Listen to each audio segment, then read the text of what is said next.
Welcome back to Corvette Online. Today we're going to be doing the second part of our installation series here on our year 2000 Corvette. Now, if you saw the first video, you saw us do stage 1 and stage 2, which was help on the intake side with a new LS6 intake manifold and the cold air intake, and a little help on the exhaust side with this axle back exhaust from Corsa. Now, we put the car on the dyno. Our before number was 317 horsepower to the wheels. After stage 1 and stage 2, we had 340 horsepower. We took the car to the track. Before, our best 8th mile time was an 875. The car ran an 861 with the new parts installed. So we got a pretty good bump both to the rollers on our DynoJet dynamometer and also at the drag strip. Well, today we're going to be doing stage 3 and stage 4. Stage 3 is a set of Kooks long tube stainless steel headers plus a mid-pipe.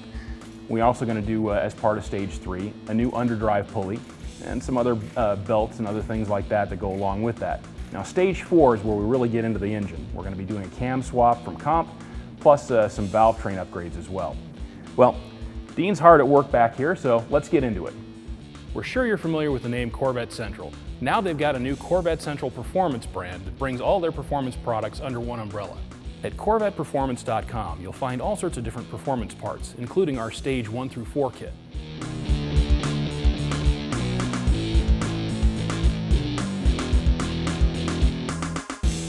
The heart of our stage 3 upgrade is a set of long tube headers from Kooks.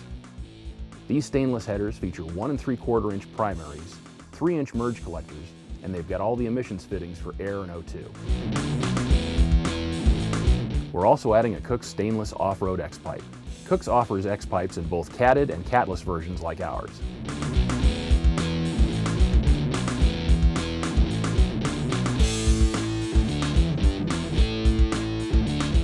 The second part of our stage 3 kit is a new underdrive pulley from SLP and a tensioner from Comp.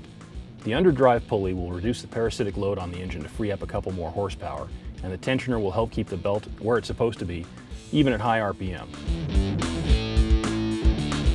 We finished our installation on the stage 3 components, primarily an underdrive pulley and new long tube headers and mid-pipe, and now we're going to put it back on the dyno and see what our increase is.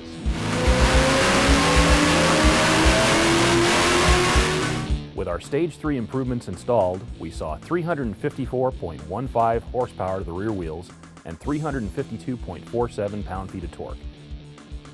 Now we're going to get into the wet part of our LS engine with a cam swap parts from Comp. This camshaft is a street strip cam with 222 degrees of duration on the intake side and 224 on the exhaust at 50 thousandths lift. Our new camshaft also comes with a lot of supporting hardware that's also part of the kit. We've got a new stock-style timing chain, new upper and lower cam gears. We've also got new springs from Comp, new push rods, new titanium retainers, and a few other bits and pieces that'll help us with our high RPM performance. The kit also comes with an SLP high-volume oil pump. Now you'll notice that we're keeping the stock LS1 rockers. These are actually very good factory pieces, and there's no need to replace them at this power level. Well, now it's the moment of truth. The new cam is in, all the valve gear is done, all the hard work is complete, and it's time to validate our results here on the dyno.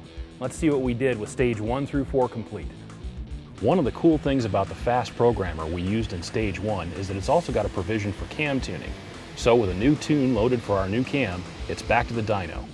Our stage 4 cam swap picked up some big horsepower. We went all the way up to 385.37 horsepower and 372.54 pound-feet of torque. With all 4 stages installed, we saw a grand total of an additional 67.58 horsepower to the rear wheels and another 38.54 pound-feet of torque. We've done our stage 1 through 4 modifications to the car. Now we're at Irwindale Speedway. We're going to take a few hits at the 8th mile drag strip to see what our changes have done to our elapsed time and our trap speed. With our stage 3 and 4 installed, we went back to the drag strip, and our 8th mile results really show a huge improvement.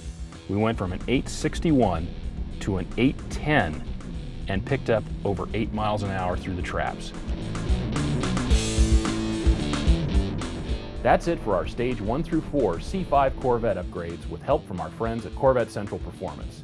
Check out www.corvetteperformance.com for performance parts for every generation of Corvette.